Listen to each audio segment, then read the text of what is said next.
Live from the Export Beer Garden studios, you're listening to the BYC, where it's semi-final time at the T20 World Cup.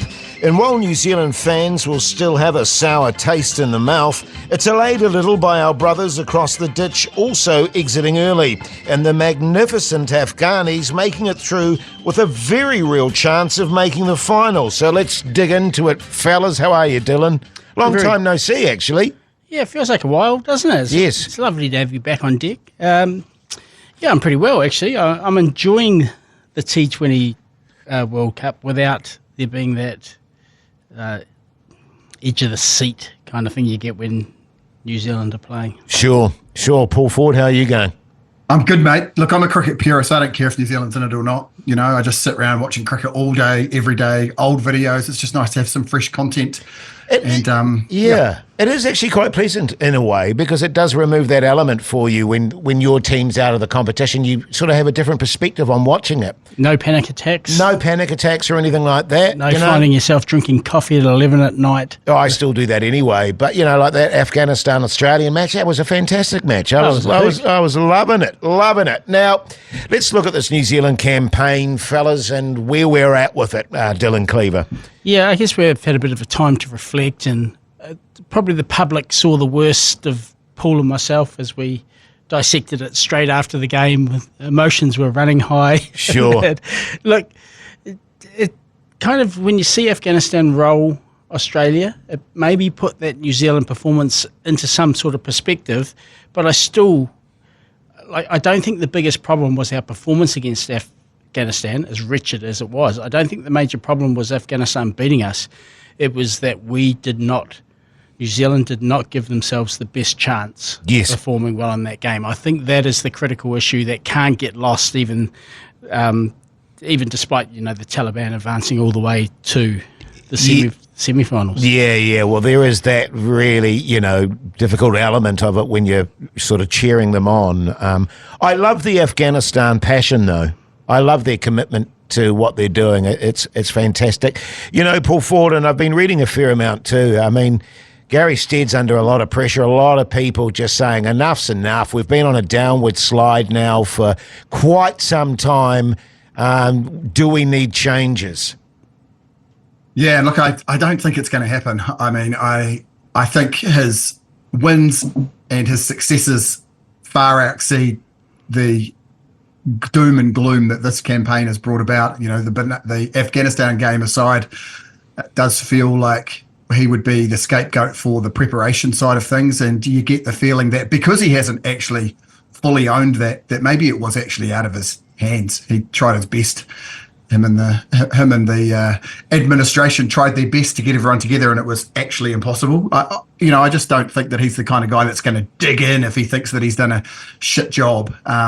So look, I can cope with that. And, you know, as I think Dylan and I talked about last week, you know, the other option is to split the coaching arrangements. Well, it's just really difficult to do that given the way our schedule works with the hodgepodge medley melange of T20s. Then we'll have some tests and then we'll have some one-dayers. And it would just, you suspect that it would actually make things really, really difficult to be chopping and changing between coaches. So look, I'm not sure that there will be changes on the coaching side of things. I don't think his contract will be torn up early. And if I think about the tournament, it's actually the game. You know, Afghanistan are on a tear. Conditions are perfect for them. They are playing some fantastic cricket, gritty cricket, and their rock stars are being rock stars, and some of their second-tier players are having blinders in this tournament, which is exactly kind of what you want. For me, the game against the West Indies was the worst one. We were warmed up for that one. We were on top and we just couldn't get it done. That one was even more frustrating given the context of what we've seen from Afghanistan since. Can I put something to you though, Jason? Yes. On this subject, I think, I mean, I'm sure Paul is right. They're not about to make a change. But when you witness something gradually declining, correct, over a period of time now, and I think we're pretty safe in saying that, right? We had Bangladesh beating us in a test match at home. I think we've had the Bangers beating us at a one-dayer at home. We have had a pretty limp performance against Australia. Very limp performance. In a marquee test series.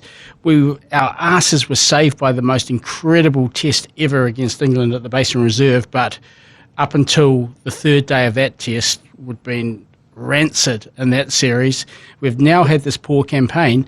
If you're actually witnessing in slow motion the decline, is it irresponsible not to make changes? Well, that was the point I was about to make before you asked me that question, Dylan, which was, Paul talking about this tournament when we can't hold the coaches responsible for that, and I wasn't thinking when I raised that question just of this tournament. I've been thinking about the run that we've been having, that Australian series. Yeah, we gave them a bit of a fright in the second test, but that pissed me off, that series. It was our premier sort of moment of the season, and we fluffed it badly, I thought, and played pretty bloody poorly. And, it's a weird conglomeration and mixture of players coming to the end of their tenure anyway, mixed with, it's hard to sort of gauge how much the coach is responsible for things that are going wrong, but it does feel like we need a freshen up.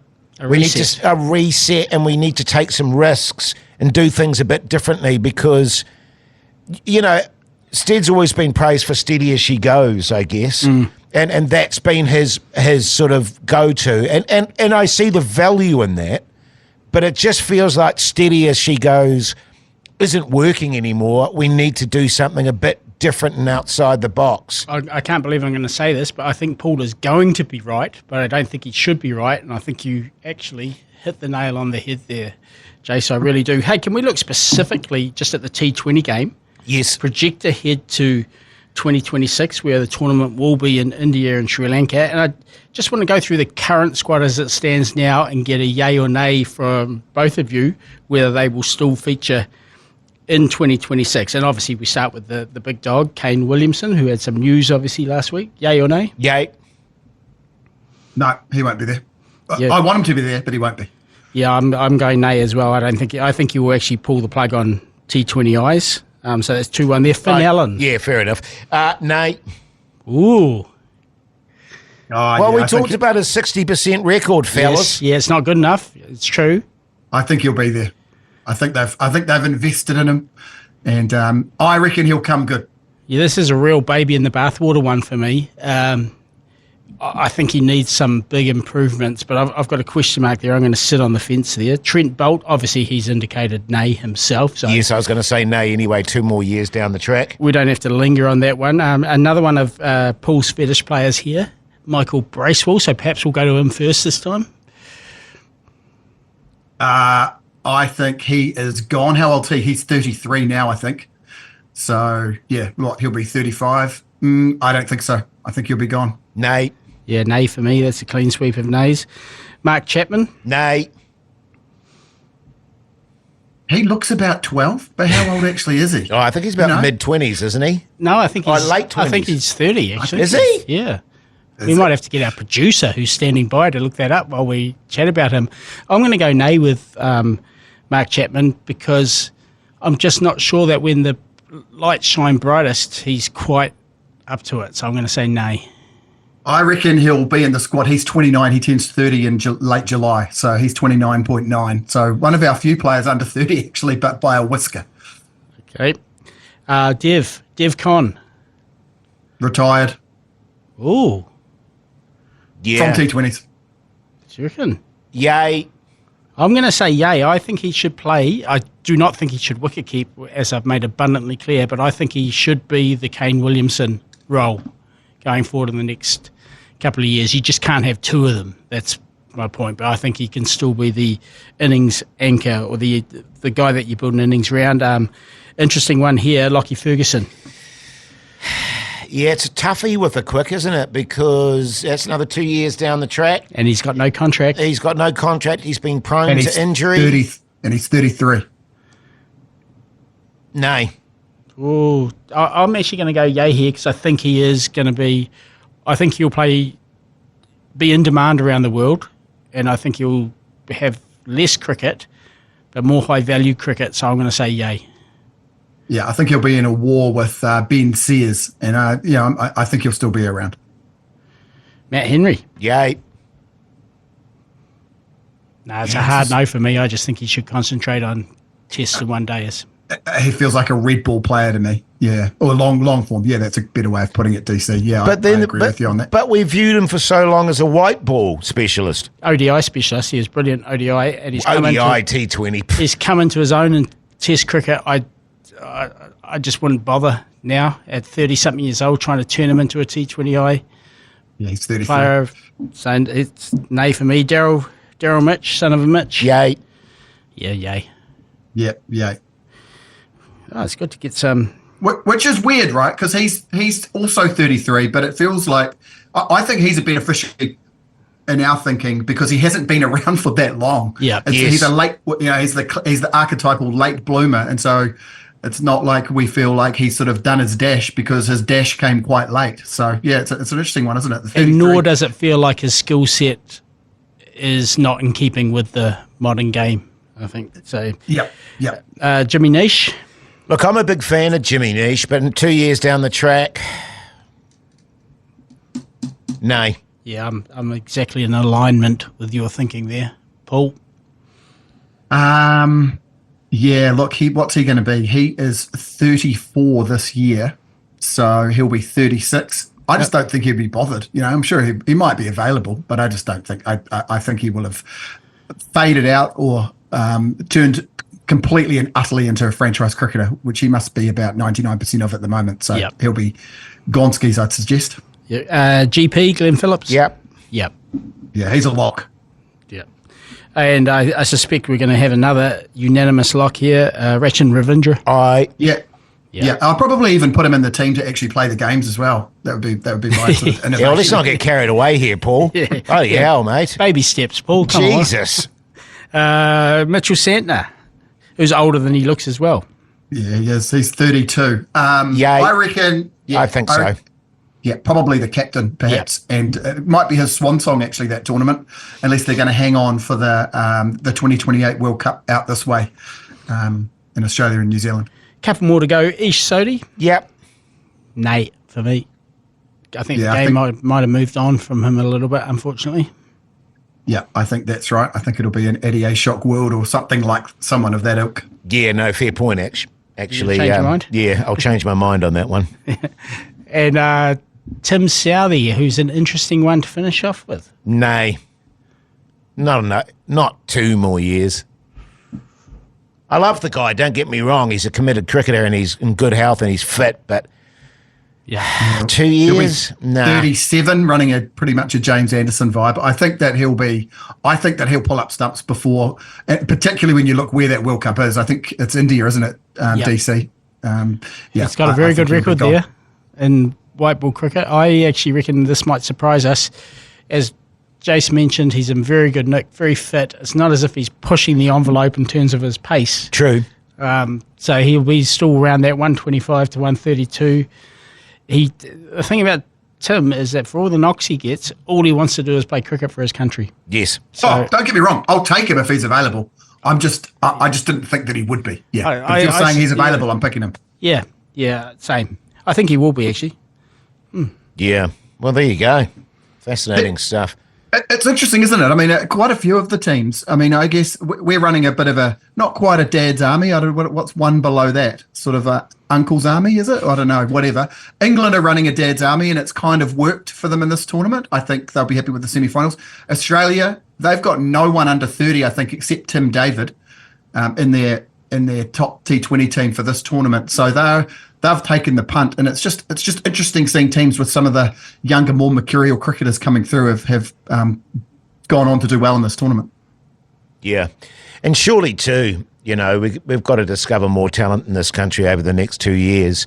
T20's firmly entrenched in the cricket psyche, and there's players out there that in club cricket and so forth that's what their focus is. T20. You've got to believe that there's got to be some talent coming through, surely. Yeah. Because if you're holding on for 2 more years with some of these players, you really do have to start asking some questions. Yeah, well, we had more than half nays there, so... Yes. I mean, we're due a refresh. We're due a different way of looking at the game, a more power-based game. So I guess that's what we want to see in the poor old Super Smash. Again, and the interesting thing is that all of these guys are going to have to be playing shitloads of T20, aren't they? Because that's where the world's going to go. So we're not going to die wondering. I don't think many of them are going to be able to make the choice like Kane Williamson of, actually, you know what? I might not play that. They're all going to be playing it to earn their crust. Fantastic stuff, fellas. Well, let's take a quick break and be back with some discussion on these T20 semi-finals. Welcome back. So the semis are done. Well, I was going to say done and dusted. Of course, they're not done and dusted, but it's settled who's playing who. Let's start off Afghanistan and South Africa. South Africa. God, sorry, I had a brain fade there. I was just having a little look before at the win probability there, Dylan Cleaver, and I saw that they had the South Africans at 75% win probability. Geez, I'd have a little punt on the Afghanistan side. They're passionate. They're pumped up. They've got a skill set. Now, is the bowler Naveen or Naveen? Naveen. Yeah. How good is he? I was watching him the other day thinking to myself, geez, he's like Bumrah. He's got such a similar style to Bumrah. And then they did a slow side-by-side of Bumrah and Naveen. It was identical. He's a phenomenal player. Yeah, they've been the darlings of the tournament, so to speak. I think 75 is a bit high, actually. Because so do I. They're playing at the Brian Lara Academy in Trinidad, which is, been pretty helpful to spinners, as the West Indies showed when we decided to go on with a very seam-heavy attack against them. I can see Afghanistan tipping them up, and I guess you've got to factor in also that South Africa are not noted for coming to the party. True. In the semi-final stages of world tournaments. And they've kind of won ugly too, though, haven't they, South Africa? They've won ugly in some of their matches. They have had to, in fairness to them, because they played in some pretty ratchet conditions in New York. And so I wouldn't read too much into that. I mean, Quinton de Kock, Aidan Markram, Heinrich Klaassen, they have got good players. They have 11 better cricketers than Afghanistan.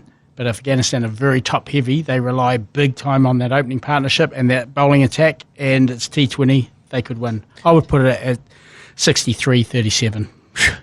Very specific there, Dylan. That Afghanistan opening partnership, was it 3 hundies in this tournament, opening partnerships?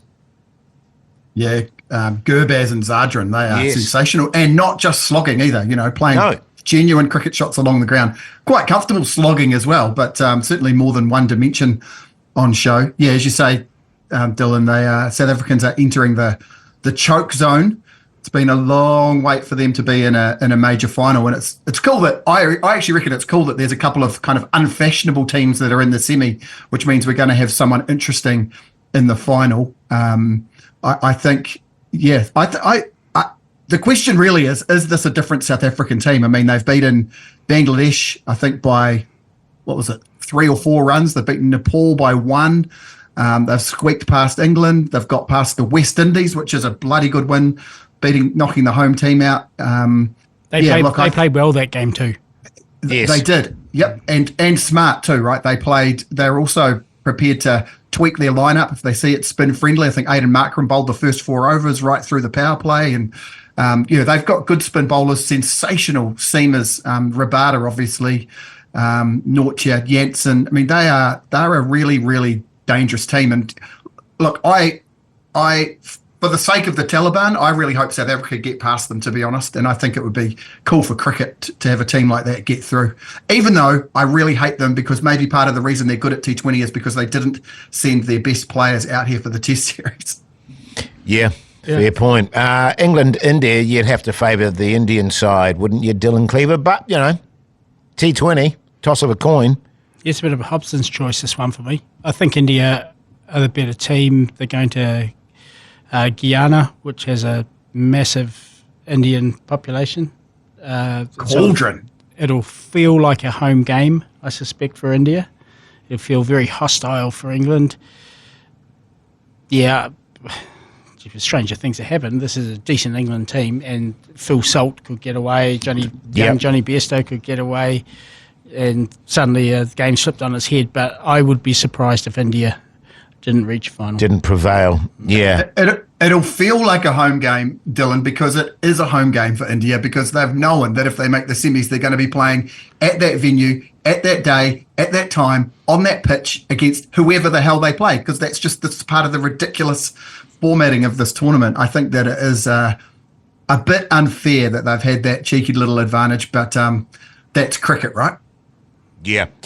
So I guess the consensus is India-South Africa final.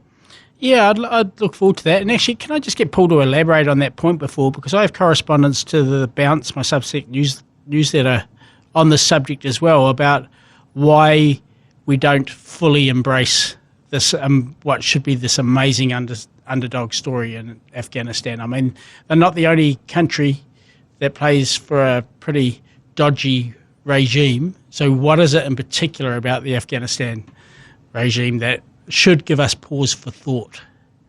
Yeah, look, I think Are we it's going to really get political here, fellas? I think it's an interesting one, because it's a real dichotomy, isn't it, between this wonderful fairy tale, this team that's come out of Division 5, and you see the list of the teams that they've beaten over the last 10 years, and it is an extraordinary smorgasbord of countries from all around the world as they've come up through the grades and then into the World Cup semi-finals this time around. But there is this, I guess it's two things. One is the very nature of the Taliban. So when Kabul fell to the Taliban in 2021, basically they just said no more women playing sports, no more women going to the gym, cover your hair, cover your skin, no more going to school, you can't go to the park, all of that kind of stuff. So I'm sure that's just the regulatory layer of that. The enforcement of that, I'm sure, is pretty grim.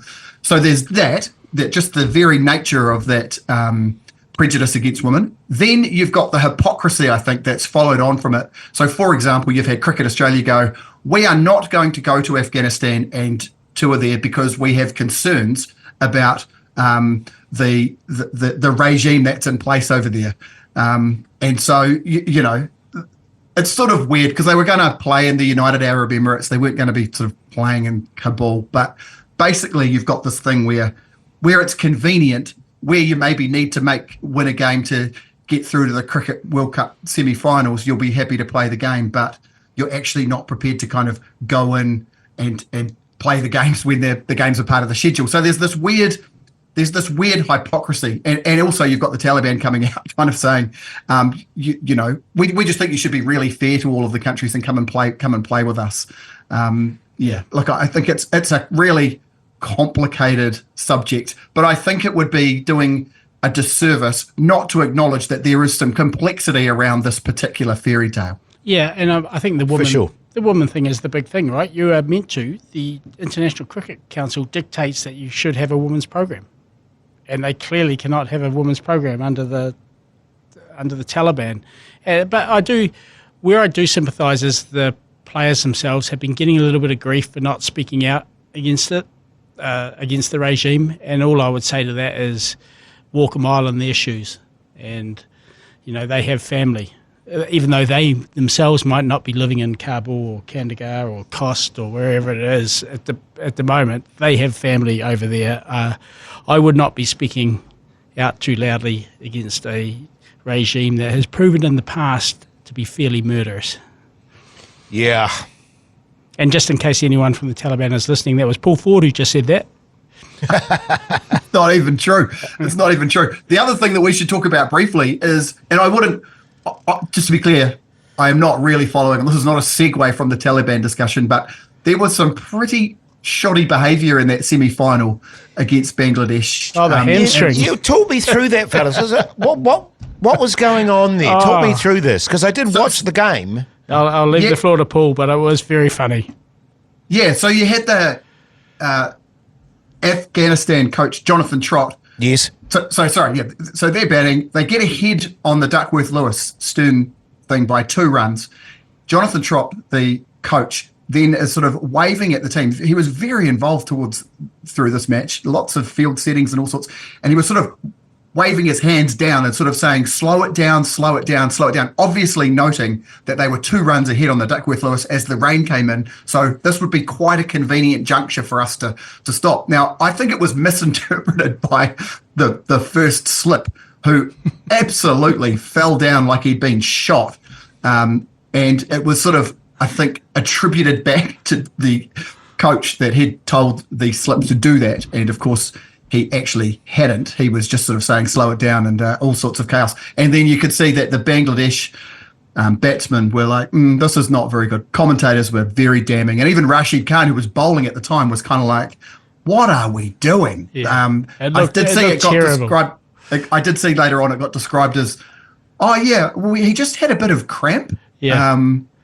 Which is obviously just absolute horseshit, to be honest. Did not help when he came on to bowl off his full run-up too, not long after that. Yes. And in the celebratory charge, Gilberdine it was, absolutely at the front of the pack, just tearing his way out of the dugout, like absolutely, totally involved. So one of the dodgiest left thigh injuries. I saw Adam Zampa describe it as a pulled rain strain, I think is what he called it. Or was it a rain string? A sore rain string. Yes. So, not great. One thing you got to say about the Afghanistan side, though, they're very entertaining to watch. The celebrations and they're into it, and that's the fun part of watching them. And, it is a complicated story, and it's always difficult when there's politics involved too, but they are quite amusing to watch. Yeah, that game was actually hinky in more ways than one too, because Bangladesh seemed to pull out very quickly from an opportunity to win by a big enough margin to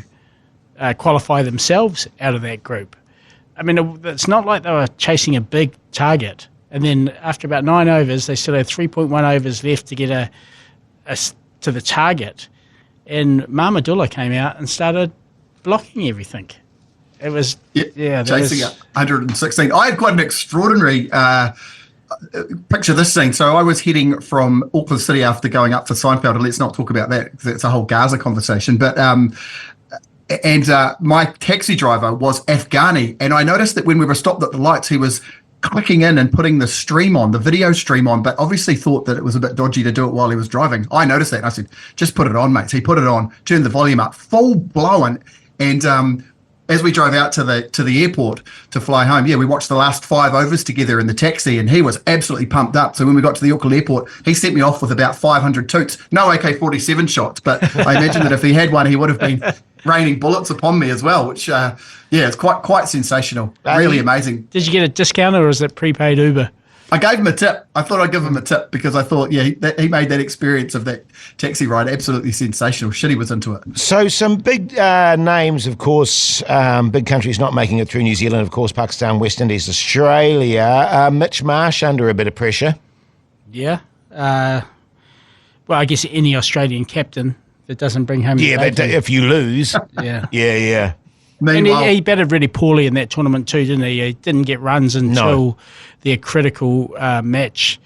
He was caught sensationally. They had to beat India, and it looked like him and Travis Head were setting them up to chase down 200-odd, and then he got caught sensationally on the boundary by Axar Patel, not quite sure how you say that first name, and it may have been a little bit of a mistake because the Indian fielding coach was out there chatting to Akshar, and he didn't turn around till quite late.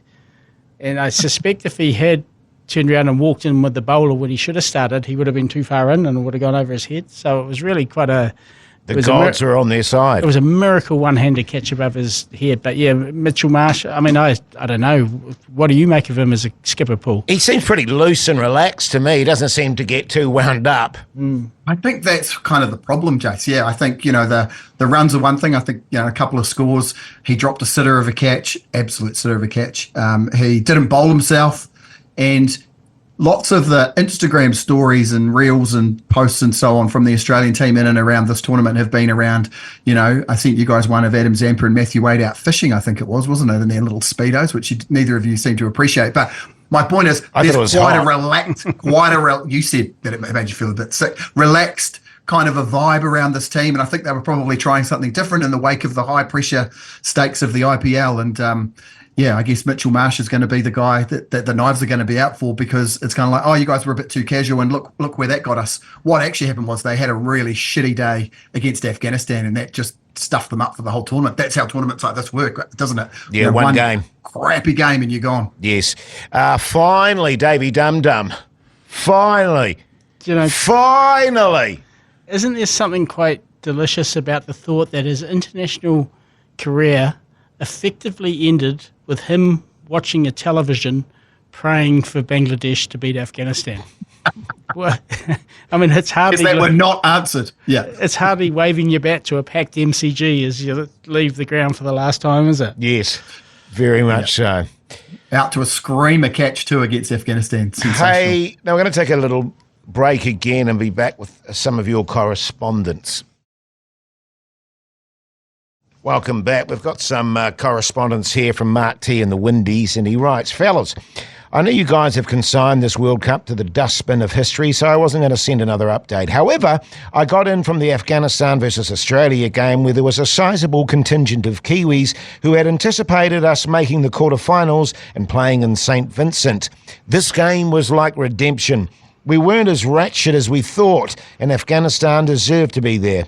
What an atmosphere. The drums were mental, and I was still dancing away well after the game was over. The point of this email is to say there will be some happy travelling fans tonight, and I'm one of them. What a blast. If you do a wrap-up of the World Cup, then this game should be singled out for its restorative effect on our bruised and battered cricketing souls. Well, for us travelling fans anyway. Not sure anyone else will have noticed. Thanks for reading out my first email. I love Kane, and I think he's the best equal player we've ever had, not least because we won a trip to Lords with the team in 2015, and Kane was particularly nice to my boy Moss. Cheers. Thank you for keeping us up to date with your travels, Mark Turner. It's been a pleasure to read them. But right now it's time for Paul Ford's Cricket Violence Corner. Paul Ford's Cricket Violence Corner. Police have descended on a cricket field at a club in Hampshire to evict travellers who allegedly broke onto the land and drove around in circles in the middle of the night. The travellers were removed from the cricket field at Petersfield Cricket Club, which is said to have been severely damaged by their intrusion. Photos posted by the club online show the field blighted with deep circular tyre marks cutting into the grass. Club captain Chris Russell said, last night we had some unexpected visitors. On our CCTV, 2 4x4 Ford Rangers were doing donuts on our field. We're a volunteer club with 200 members. We have lots and lots of volunteer hours to put everything back together. It's really disappointing that there's this mindless damage. So, BYC listeners, if you have any information about this, please do get in touch with the Hampshire Constabulary. Great stuff, mate. And to finish us off for this podcast, it's a Paul Ford News or Ooze. Yeah, there's 3 things. There'll be something wrong with one of them. The first one, Frank Duckworth, the man whose mathematical knowledge helped to revolutionise rain-affected cricket, died overnight, aged 99, falling just short of his rain-reduced 3-figure target. The English statistician created the Duckworth-Lewis method with Tony Lewis, a model to recalculate the scores when limited over matches were curtailed by weather. Duckworth spent his entire career working in the nuclear industry, originally employed as a metallurgist. He found he had the ability to extract useful information from masses of numerical measurements. Sad news from Australia. Will Pekoski has probably played his last professional cricket match, according to a report from Code Sports, which claims that Victorian cricket players and officials are increasingly resigned to the idea. It was reported in March this year that an expert medical panel would come together to discuss his playing future after he suffered yet another blow to the head in a Sheffield Shield match.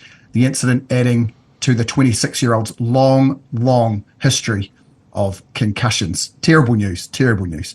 And number 3, another quite grim one, to be honest. Trudy Lindblade, Cricket Scotland CEO, has described public comments made by player John Blaine at the formal conclusion of an independent investigation into allegations of racist behaviour as very disappointed. Blaine is the former Scotland and Yorkshire bowler who claimed last week that he'd been exonerated of allegations of racism after making public a letter he received from Cricket Scotland in January. Blaine issued a subsequent statement preempting Cricket Scotland's formal conclusion of the investigation process. Blaine threatened legal action against the board. How good is this? He said that he accused Cricket Scotland of a craven, disingenuous and despicable attempt to rewrite history a week after I was forced to go public to clear my name. It's a mess over there, boys. Cricket Scotland, it's a shambles, and there are shambles on the field as well, as we've seen. There we go. Cool. Should I go first? Yeah, you might as well. I'm going to go 1. Yeah, that's what I was going to go. Did you say Brent Duckworth? Frank. Sorry? Frank. That is his name. He wasn't on Coronation Street either, if that's what you were thinking.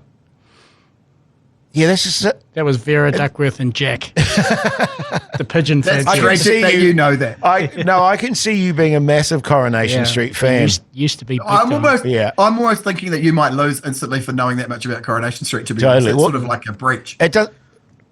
Frank Duckworth? No. You don't think it's Frank Duckworth? No. I do think it's Frank Duckworth. I just don't know if it's Tony Lewis, because Tony Lewis was a former England captain and Glamorgan all-rounder. I think it's the Tony Lewis that's wrong, not the Frank Duckworth. So I'm going to go with story 1 too. Well, it is story 1, but it is Frank Duckworth and it is Tony Lewis. But he didn't die aged 99. He died aged 84. I just put a cricket number in there for you, boys. Oh, we'll just give it to me for the time being, and I'll look after it. Okay, because you bravely went first, Jace. I'm happy with that. No, I think mate. Paul should keep it. We were so far off, both of us. Oh, yeah, that's right. I keep it. That's Fair right. enough. Sorry.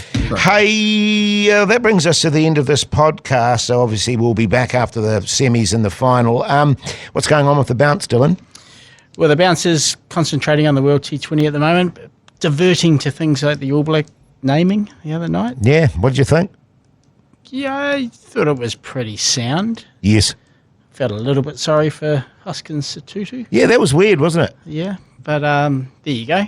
But join me anyway on the bounce at dylancleaver.substack.com. We'd love to have you along. It's free. And Paul, if people want to get in contact with us, mate, and send in these magnificent letters, what do they do?